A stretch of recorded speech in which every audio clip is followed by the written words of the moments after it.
People usually assume the worst day of my life began when I opened a garment bag and found my only blazer covered in bright blue paint.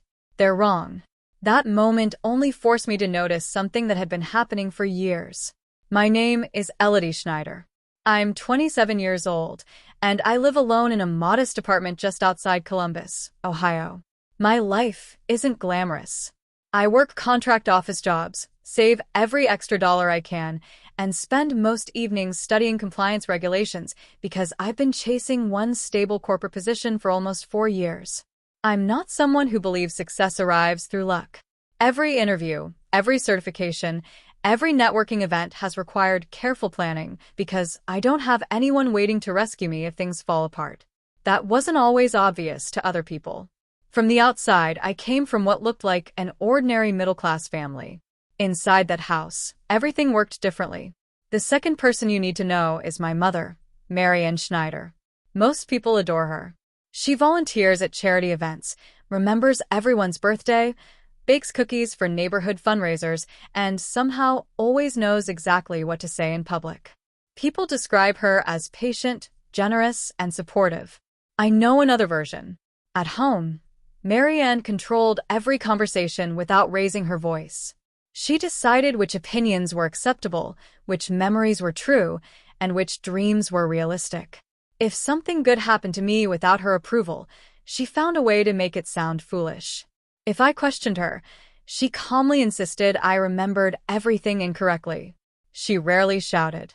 She didn't have to. She simply made people doubt themselves until agreeing with her became easier than arguing. Growing up, I thought every family worked that way. It took moving out to realize they didn't. My father, Daniel Schneider, spent most of his life avoiding conflict. He wasn't cruel. He simply disappeared whenever disagreement started. If Marianne said the sky was green, my father would quietly nod and change the subject. I stopped expecting him to defend me long before I finished high school. 5 years ago, I left home after accepting a temporary administrative position in Columbus. Financially, it was difficult. Emotionally, it was the first time I could think without someone constantly rewriting my decisions. Since then, contact with my parents had become limited. A birthday phone call, an occasional holiday dinner, short conversations that stayed comfortably superficial. That distance made life peaceful. Or, at least I believed it did. 3 weeks ago, everything finally seemed to be moving in the right direction. After dozens of rejected applications and countless interviews that led nowhere, I received an email from a rapidly growing healthcare company. They wanted to interview me for a compliance analyst position. I read the email 5 times before it felt real. The salary was nearly double what I had ever earned. Health insurance, retirement benefits, career advancement, everything I had been working toward. For the first time in years, I allowed myself to imagine what stability might actually feel like. I immediately began preparing. I reviewed company policies, practiced interview questions, researched every executive on LinkedIn, printed multiple copies of my resume, ironed my clothes. There was only one problem. I owned exactly one professional blazer. Buying another wasn't possible. Rent had just increased. My student loan payment had cleared the week before. Every dollar already had a purpose. Then, 2 days before my interview, another problem appeared. My apartment building announced emergency plumbing repairs. Residents were warned that water damage could affect several units, while maintenance crews replaced old pipes. The property manager advised everyone to move valuable belongings away from exterior closets. Unfortunately, my interview outfit was hanging inside one of those closets. That evening, Marianne called. I hadn't even told her about the interview. Somehow she already knew. "I heard from your Aunt Susan that you finally got an interview," she said cheerfully. I frowned. I hadn't told Aunt Susan either. News traveled strangely fast whenever my mother was involved. Before I could ask how she found out, Marianne continued. "Why don't you leave your interview clothes here for one night? They're perfectly safe. You don't want construction workers ruining them." It sounded reasonable. Against my better judgment, I agreed. The following afternoon, after work, I drove to my parents' house carrying a garment bag and a small storage box containing interview documents, extra resumes, and reference letters. Marianne welcomed me with a warm smile. "You worry too much," she said while taking the garment bag from my hands. "Everything will be exactly where you left it." I wanted to believe her. I stayed less than 20 minutes before driving home. That night, I barely slept. Not because I was nervous about the interview, because something felt slightly off. I couldn't explain why. Sometimes your instincts notice details your mind hasn't processed yet. The next evening, less than 12 hours before my interview, I returned to collect everything. The house looked unusually quiet. My father wasn't home. The television was off. Marian stood in the kitchen calmly stirring a pot of soup as though nothing unusual had happened. "Your clothes are in the laundry room," she said casually. I thanked her and walked toward the back hallway. The moment I stepped inside the laundry room, I stopped. My blazer wasn't inside the garment bag anymore. It was hanging from a drying rack. Bright blue paint covered one entire sleeve, the front pocket, and part of the collar. The fabric had hardened. There was no saving it before morning. For several long seconds, I simply stared. My brain refused to accept what my eyes already knew. Then I heard footsteps behind me. Marian stood in the doorway with a calm expression. "Oh," she said lightly. I thought it looked a little plain. I slowly turned toward her. "What did you do?" She shrugged. "I tried making it more fashionable." Her voice was completely steady, almost amused. Nothing about her expression suggested this had been an accident. My heart started racing. This wasn't just my only blazer. It represented 4 years of trying to build a life that didn't depend on anyone else. "You knew I needed this tomorrow." "I know," she replied. "Then why?" Instead of answering immediately, Marianne folded her arms. Her smile disappeared. "I don't think you should take that interview." I blinked. "What?" "Some opportunities aren't meant for everyone." The sentence landed harder than I expected. It wasn't concern. It wasn't advice. It sounded like a decision she believed she had the authority to make. At that moment, I still thought she had only ruined a piece of clothing. I had no idea she had already set something much larger in motion. And by the time I discovered what she had really stolen from me, the blazer would be the least important part of the story. The first thing I did after leaving my parents' house was pull into the parking lot of a 24-hour grocery store. Not because I needed groceries, because I needed somewhere to think. I sat behind the steering wheel with my ruined blazer folded across the passenger seat. Every time I looked at the hardened blue paint, my anger grew stronger. I considered calling the company to explain what had happened. Then I imagined how ridiculous it would sound. My mother destroyed my only interview blazer. No hiring manager wanted to hear that. They wanted professionals who solved problems, not applicants with family drama. So I called the only person I trusted nearby. My neighbor, Grace Holloway. Grace was in her early 60s, recently retired after spending more than 30 years working as an executive assistant for a law firm. She wasn't related to me. She wasn't even especially close to me. But during the 3 years I'd lived in my apartment building, she had quietly become the closest thing I had to family. When she answered the phone, she immediately heard something was wrong. "Elodie, I need a favor." 20 minutes later, I was standing inside Grace's apartment. Without asking many questions, she disappeared into her bedroom and returned carrying a simple black blazer. "It might be a little loose around the shoulders," she said, "but it'll get you through tomorrow." I looked at the jacket and almost cried. Not because it was expensive, because someone had solved my problem without making me feel guilty for having one. The next morning, I woke before sunrise. I rehearsed my introduction one last time, checked my resume, checked my references, checked everything twice. When I looked in the mirror wearing Grace's blazer, I still felt embarrassed. It wasn't mine. The sleeves were slightly long, but it looked professional. That was enough. The interview took place at the company's headquarters nearly 40 minutes away. The office building was modern, bright, and surprisingly welcoming. The receptionist greeted me warmly. The hiring manager, Melissa Grant, met me in the lobby with a confident handshake. For nearly 90 minutes, we discussed regulatory compliance, risk assessment, documentation standards, and ethical reporting procedures. Every answer seemed to land well. Melissa smiled several times while taking notes.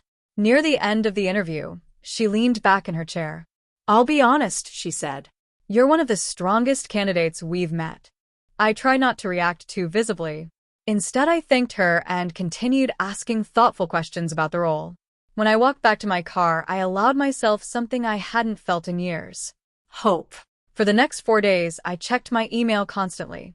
Every notification made my heart race. Then, just after lunch on Friday, the message finally arrived. At first, I thought it was the offer. Instead, the subject line read, "Request for clarification." My stomach tightened immediately. Inside, the email explained that an anonymous source had contacted the company with concerns regarding my employment history. Before making any hiring decision, they wanted me to clarify several discrepancies. Discrepancies? I opened the attachment. My confusion quickly turned into disbelief. Someone claimed I had exaggerated responsibilities at a previous administrative job. Someone claimed I had altered employment dates. Someone even suggested one of my listed supervisors had never existed. Every single accusation was false. Completely false. I immediately gathered employment records, tax forms, recommendation letters, and old performance evaluations. Everything proved my resume was accurate. Yet something bothered me far more than the accusations themselves. The anonymous report contained details that weren't public. It mentioned an old temporary assignment I had intentionally left off my resume because it lasted only 3 weeks. It referenced the exact formatting of an older resume draft I never submitted anywhere. It even mentioned a supervisor's nickname instead of her legal name. Only someone who had seen my personal documents could know those details. I stopped typing. Then I slowly looked toward the small storage box sitting beside my desk. The same storage box I had left overnight at my parents' house. A cold feeling settled over me. No. Surely not. I called Marianne. She answered on the 3rd ring. "Hello, sweetheart. Did you go through my paperwork?" Silence. Only for a second. Then she laughed softly. "Why would I do that? Someone sent confidential information about me to the company." "I have no idea what you're talking about. You were the only person who had access." "Oh, Elodie." Her tone immediately shifted into gentle disappointment. "You've always been suspicious of people. I asked you a simple question, and I answered it. No, you avoided it." Another pause. Then she sighed dramatically. "I don't appreciate being accused of things simply because you're stressed." The conversation ended without answers, but something about her voice stayed with me. She wasn't confused. She wasn't offended. She sounded prepared, as if she had expected the call. The next morning I drove back to my parents' house without telling anyone. I wanted to see the storage box myself. Marianne wasn't expecting me. When she opened the front door, surprise flashed across her face before disappearing almost instantly. "What are you doing here?" "I need my box." "You already picked it up." "I need to check something." She stepped aside reluctantly. The house looked exactly as it always had. Everything neat. Everything organized. Everything carefully arranged. Too carefully. I walked straight toward the dining room where I remembered leaving the box several days earlier. It was gone. Instead, another document folder rested on the table. Dark gray. Much thicker than mine. Across the tab was a company logo. Not the healthcare company where I'd interviewed. A recruiting agency. Before I could read the name, Marianne reached across the table and pulled the folder toward herself. "That's private." I wasn't looking at it. "You were." Her reaction came too quickly. Far too quickly. I apologized and stepped back. But I had already noticed enough. That logo seemed familiar. Very familiar. On the drive home, I couldn't stop thinking about it. Later that evening, curiosity finally won. I searched the recruiting agency online. Their website listed corporate partnerships. Halfway down the page, I froze. One of their largest recruitment clients was the same healthcare company where I had interviewed. That coincidence felt impossible. Then I clicked another page. A list of consultants appeared. Near the bottom was a familiar photograph. Marianne Schneider, Workforce Relations Consultant. My mother had never mentioned taking that position. Not once. Suddenly, her insistence that I skip the interview. The destroyed blazer. The anonymous accusations. None of it felt random anymore. I still didn't know exactly what she was trying to protect. But I knew one thing with absolute certainty. My interview had never been the real target. Someone wanted to make sure I never got through the front door. For the next several days, I couldn't focus on anything else. Every spare minute was spent trying to understand why my own mother would risk sabotaging my career. Jealousy explained part of it. Control explained another part. But neither explanation justified the amount of planning that had obviously gone into the anonymous accusations. She hadn't acted impulsively. She had prepared. That realization bothered me more than anything. I responded to the healthcare company's email with copies of every document they requested. Employment contracts, tax records, performance evaluations, letters of recommendation. I answered every question carefully and professionally. Then I waited. Waiting has a way of making every hour feel longer than it really is. 3 days later, while organizing paperwork in my apartment, my phone rang. The number wasn't saved in my contacts. Normally, I ignored unknown callers. For some reason, I answered. Hello. A man's voice responded. Is this Elodie Schneider? Yes. My name is Victor Hale. I hope I'm not interrupting you. I don't believe we've met. We haven't. There was a brief pause before he continued. I worked with your grandfather many years ago. I frowned. My grandfather? Richard Schneider. I sat down without realizing I was doing it. My grandfather had died nearly 10 years earlier. He had always treated me kindly, but I was only 17 when he passed away. We had never spoken much about finances. I'm sorry, I said carefully. How did you get my number? I've been trying to locate you for several months. That sentence immediately put me on guard. Why? I recently finished cleaning out storage boxes from my old office. While going through archived files, I found documents connected to your grandfather. What kind of documents? The kind I believe you should have seen years ago.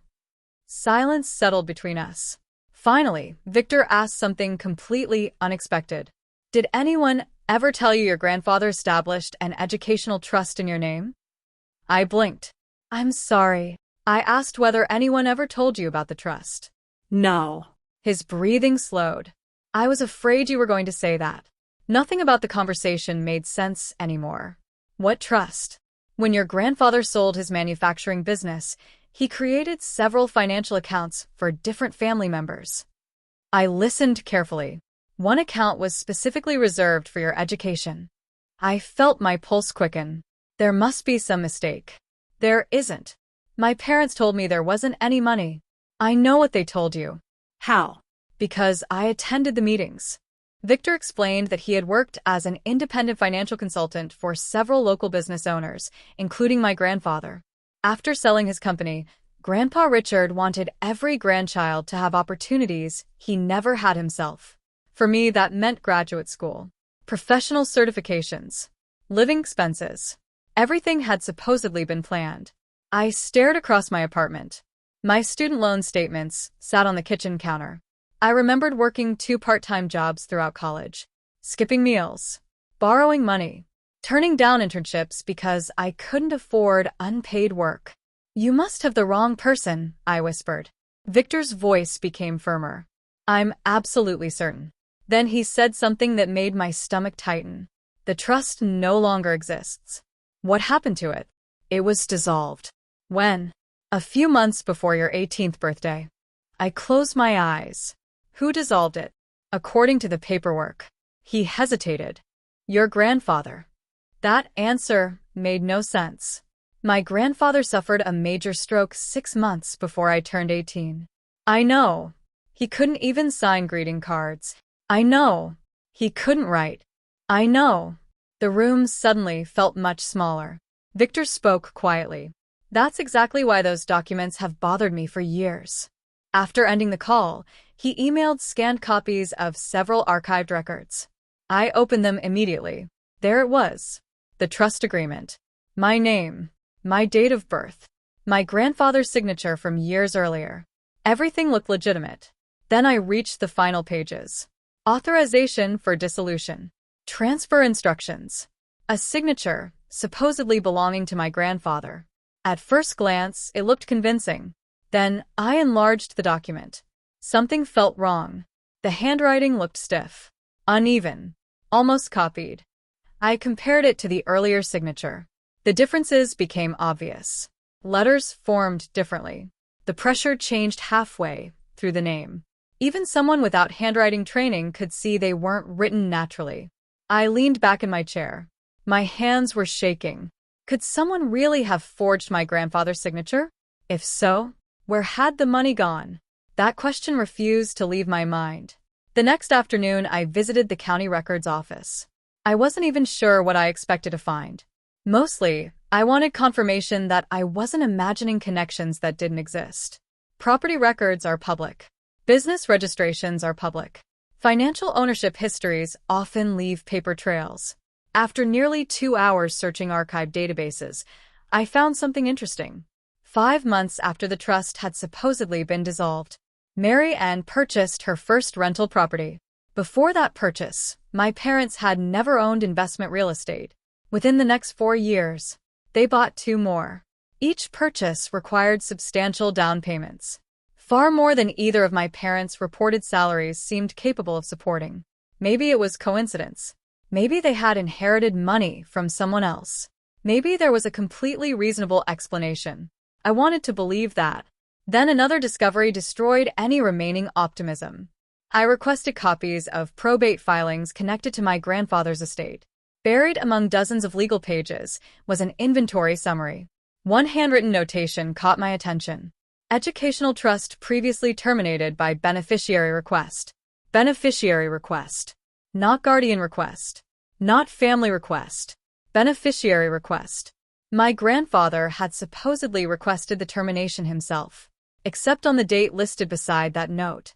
He had been admitted to a rehabilitation hospital recovering from complications caused by his stroke. The medical timeline didn't fit. Not even close. I left the records office carrying photocopies that suddenly felt heavier than paper should. By the time I reached my car, I wasn't thinking about the interview anymore.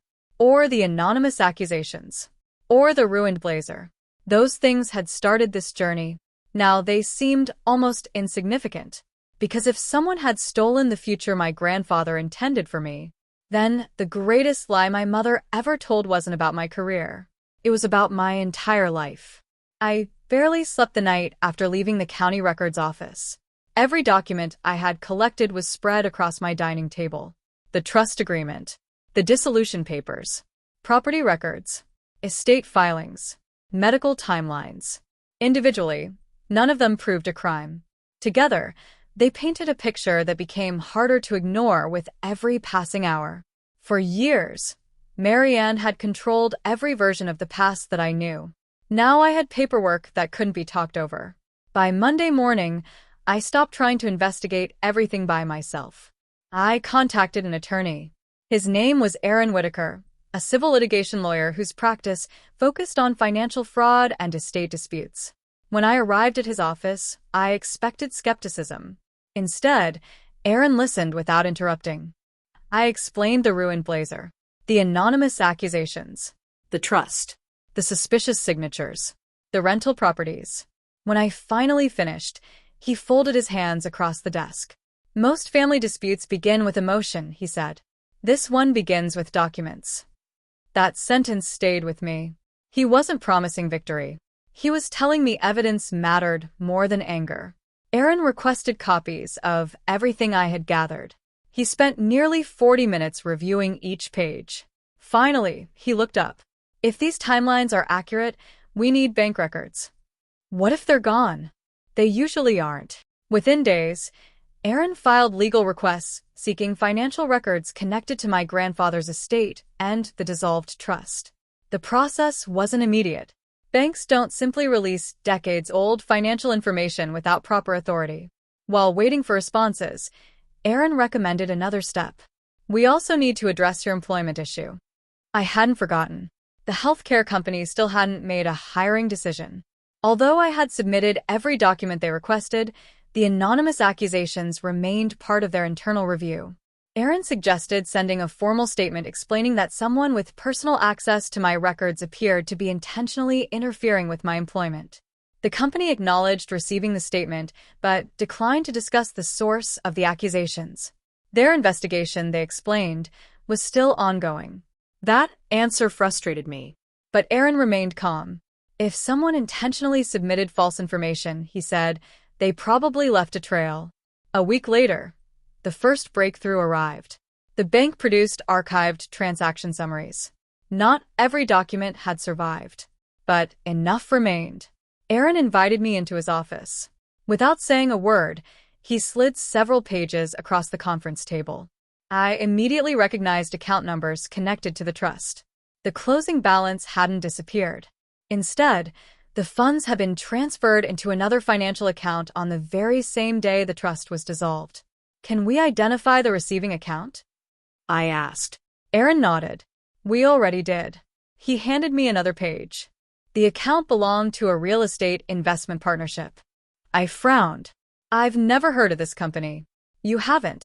He turned another document toward me. The partnership dissolved 3 years later. So, the assets didn't disappear. Another page. Property transfers. Ownership changes. Refinancing documents. Everything eventually led to one name. Marianne Schneider. I stared at the paperwork. Every rental property my mother owned had originated from that partnership. Not inherited. Not purchased independently. Transferred. The room became completely silent. Aaron broke it gently. If the trust money funded those investments, we may have grounds to challenge ownership. For the first time since this nightmare began, I felt something other than anger. I felt possibility. The following week brought another surprise. Aaron located the former branch manager of the local bank where the trust documents had been processed. His name was Leonard Brooks, retired for nearly 12 years. When Aaron asked whether he remembered anything unusual about the transaction, Leonard hesitated. Then his expression changed. I remember her. Aaron leaned forward. Who? The daughter. Marianne. Leonard explained that Marianne had arrived alone carrying a stack of paperwork. She insisted her father was too ill to travel. According to her, every document had already been signed. Leonard accepted the explanation because nothing immediately appeared suspicious. But one detail had stayed with him all these years. She was in an incredible hurry, Leonard said. She kept asking whether everything could be completed before the end of the day. Aaron asked another question. Did Richard Schneider ever enter the bank that day? Leonard answered, without hesitation. No. That answer mattered. A lot. Although the bank no longer possessed surveillance footage from so many years earlier, visitor registration logs had been preserved in archived storage. Aaron obtained certified copies. Only one family member had entered the building that afternoon. Marianne. No grandfather. No witnesses. No guardian. Just Marianne. The evidence kept growing. Then another call came from the healthcare company. This time it wasn't human resources. It was their corporate compliance department. The investigator introduced herself as Naomi Ellis. We've completed our internal review regarding the anonymous allegations. I held my breath. We determined that the accusations were intentionally false. Relief washed over me. Then Naomi continued. We were also able to trace the origin of the submission. I gripped the phone tighter. The report came from an email account created only hours before it was sent. Can you identify who created it? We cannot disclose every detail. She paused. But I can confirm the account was accessed through an internet connection registered to your parents' residential address. For several seconds, I couldn't speak. I had expected suspicion, manipulation, maybe even lies. I hadn't expected confirmation from an independent investigation. Someone inside my parents' home had deliberately tried to destroy my professional future. Naomi spoke again. We appreciate the professionalism you've shown throughout this process. After ending the call, I sat quietly in my apartment. The blazer, the anonymous report, the forged trust, the hidden investments. Every separate mystery had finally connected. Marianne hadn't been reacting to my success. She had been protecting secrets that could survive only if I stayed small enough never to question them. For the first time in my life, she could no longer control the story. The documents were speaking for themselves. The lawsuit officially began 2 months later.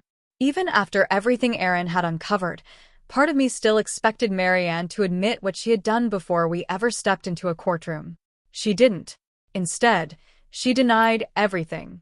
According to her legal response, the trust had been dissolved legally. The property investments had been made using family savings. The anonymous accusations against my employer had nothing to do with her. She insisted I was inventing connections because I wanted money. Reading those statements hurt more than I expected. Not because I believed them, because they reminded me how easily Marianne could rewrite reality without hesitation. Erin simply closed the folder. Good, he said. I looked at him in confusion. Good. If she's denying documented facts, she'll eventually have to explain the documents. The discovery process lasted several weeks. Financial experts reconstructed old transactions. Forensic document examiners analyzed the disputed signatures. Accountants traced investment histories stretching back more than a decade. Every report strengthened the same conclusion. Money that should have remained inside my educational trust had financed the earliest investments connected to Marianne's rental properties. The forged signature became another major issue. The handwriting specialist testified that significant differences existed between my grandfather's verified signatures and the signature authorizing the trust's dissolution. While the expert couldn't identify exactly who forged it, the report concluded that the signature had almost certainly not been written by my grandfather. Then came the testimony I never expected. My father took the witness stand. Daniel Schneider looked older than I remembered. His shoulders seemed lower. His voice lacked its usual confidence. For the first several questions, he repeated the same answers. I don't remember. I'm not sure. My wife handled those matters. Then Erin presented financial documents bearing my father's signature. Daniel stared at them quietly. Finally, he sighed. I signed whatever Marianne placed in front of me. The courtroom became silent. Erin asked carefully, "Did you read those documents before signing them?" No. Did you know where the money originated? No. Did you ever personally verify that Richard Schneider requested the trust be dissolved? Daniel slowly shook his head. No. He looked toward me for only a moment before lowering his eyes again. I trusted my wife. That single sentence changed everything. For years, I had blamed my father for actively participating. Now I realized something different. His failure wasn't planning the deception. His failure was refusing to question it. That didn't erase the damage, but it explained it. The final hearing lasted nearly an entire day. Erin summarized every piece of evidence. The financial transfers, the property records, the forged authorization, the bank manager's testimony, the visitor logs, the employment sabotage. Each fact supported the next until Marianne's explanations began collapsing under their own contradictions. When the judge finally delivered the ruling, nobody interrupted. The court found that the educational trust had been improperly dissolved through fraudulent documentation. Assets directly linked to those funds would be subject to financial recovery. Several rental properties would be sold.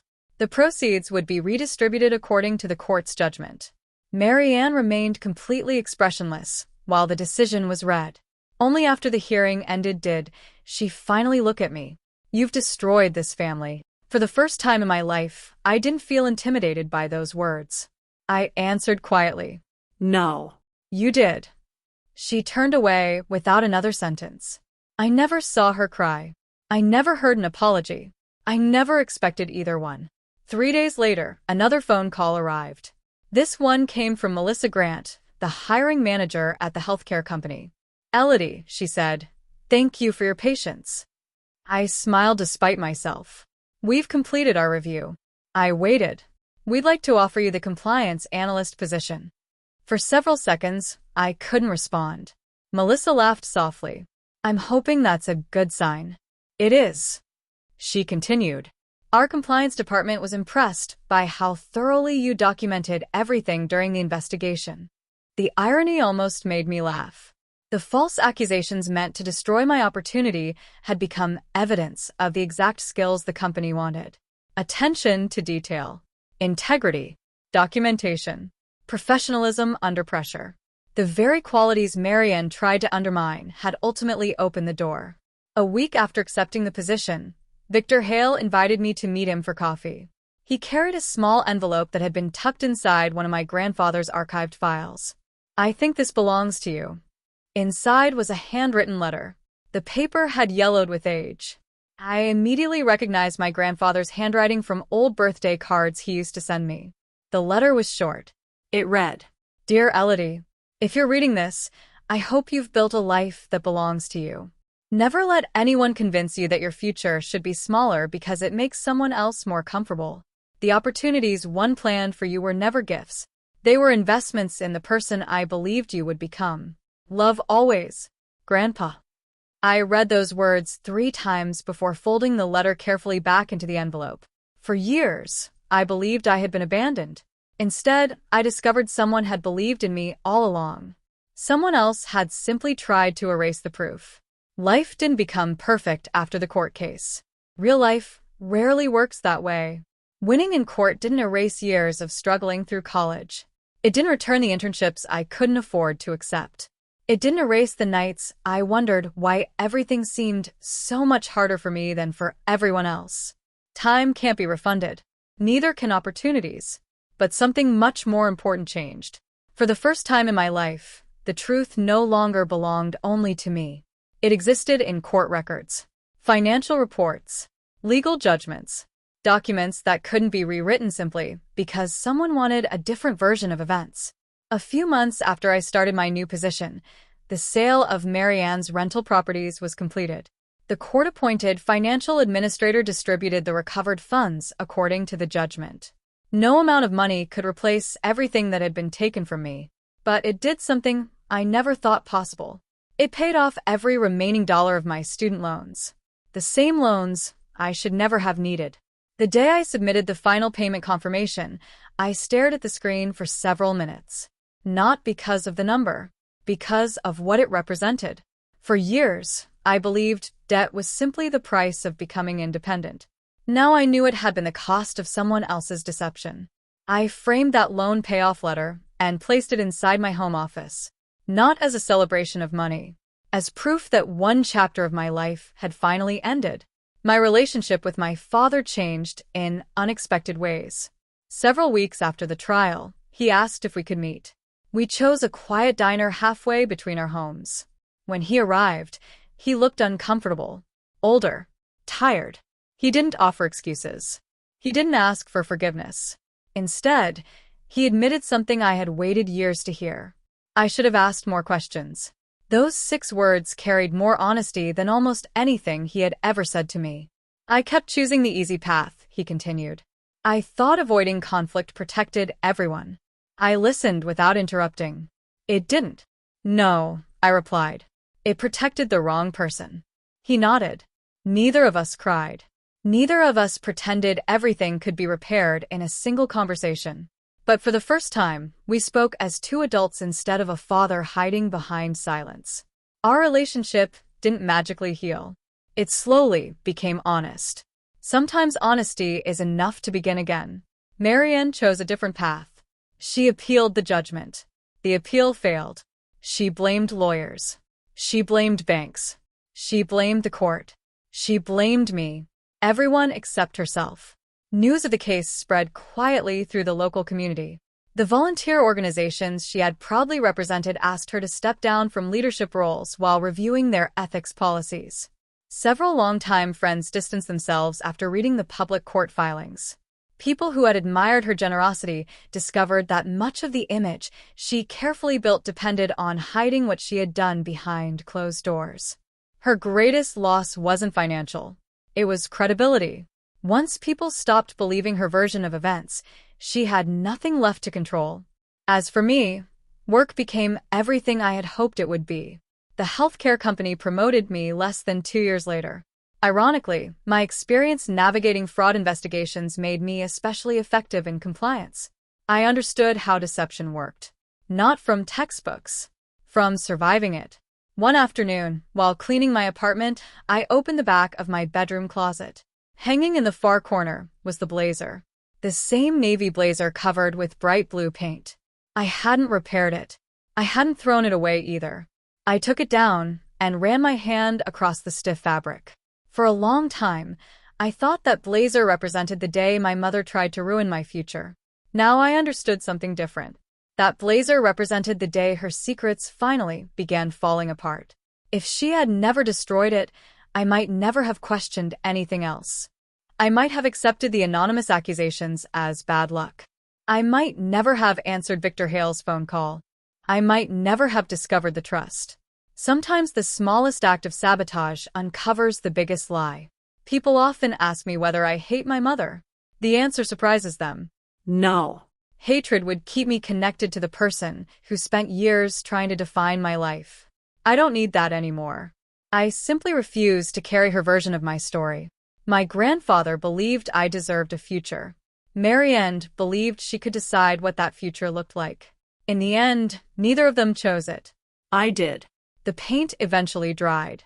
The lies eventually surfaced. The truth eventually won. And for the first time since I was a little girl, my future finally belonged to me.